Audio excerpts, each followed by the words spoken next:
il y a des confidences qui rendent digne à la fois qui les fait et qui les reçoit.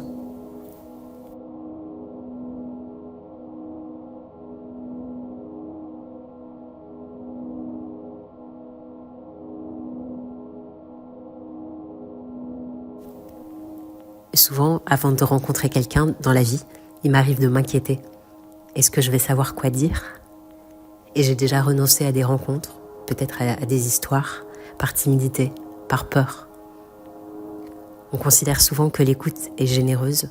On lui fait la part peut-être trop belle par rapport à ce cadeau merveilleux qui est quelqu'un, un homme, une femme, qui se dit.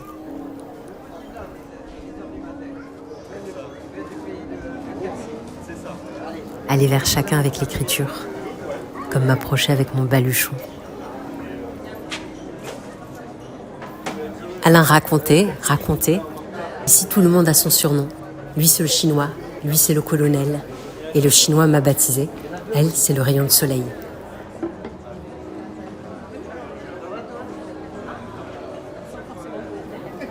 La halle Saint-Cyprien, son carré de ciel tellement spécial qu'en passant ses arceaux de fer, on pouvait chacun changer de prénom.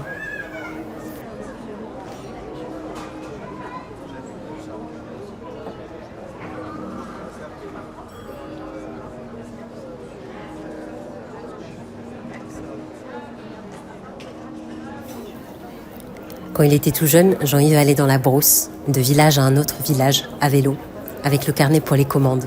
2 beefsteaks, un poulet, du roast beef, un os à moelle, un pot-au-feu, une entrecôte. Et le lendemain, levé à 5 heures, il enveloppait les commandes dans du papier, dans une sacoche sur le vélo et une caisse en bois. Il partait, avec ses 60 kilos de viande, livrer les gens.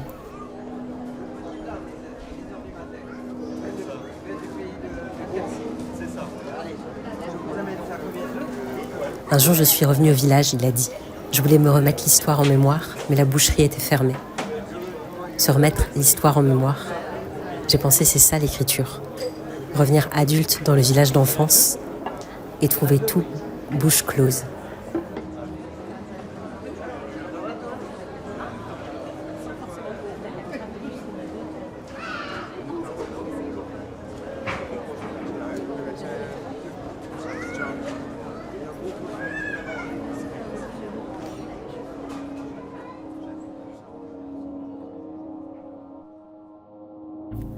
Quand je lui demandais ça, où, ça quoi, c'était sur son propre corps que Christophe me montrait les parties correspondantes au nom des morceaux qu'il y avait dans la vitrine. C'était comme une double traduction, de viande en vivant, de corps d'agneau au grand sien, enfant d'humanité sous son tablier.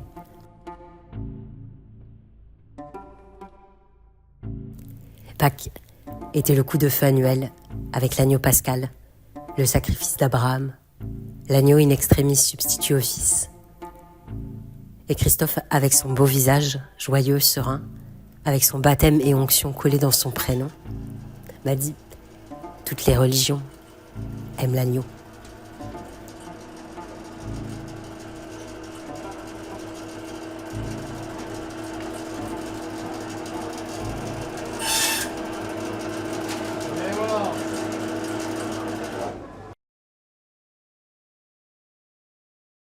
Droupi était en face de moi et je le regardais. Ce grand gaillard doux, robuste, qui avait dû être tout fragile nourrisson prématuré, pas plus lourd qu'un paquet de sucre, et dont la fragilité se voyait encore dans la sorte d'hypersensibilité. Droupi, avec son prénom de Tex Avery, comme prénom fourrure, prénom peluche, prénom douceur.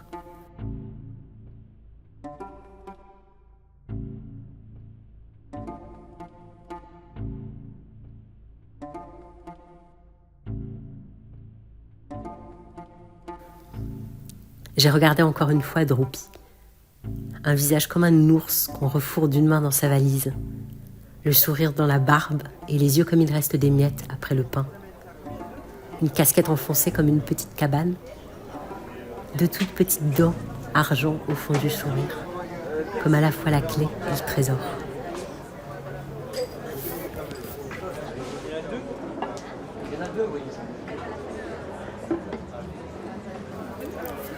Je crois que tout vient de ce que j'entends ou vois dans ce que j'écris.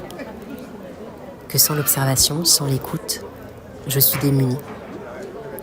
Je voudrais vous remercier profondément profondément. Chaque échange m'a ému, m'a fait rire, m'a étonné, m'a questionné. Merci vraiment. Merci de m'avoir permis d'être en face, d'être avec vous, avec l'écriture. Merci si fort de nos déambulations dans les mots, les confidences et les pudeurs, les halles et la chambre, les souvenirs et la vie.